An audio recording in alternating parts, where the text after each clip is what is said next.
The concept of developing a flexible display was first put forth by Xerox PARC, Palo Alto Research Company.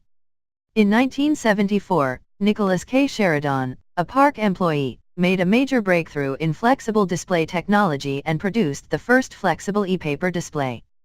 Dubbed Gyrocon, this new display technology was designed to mimic the properties of paper, but married with the capacity to display dynamic digital images.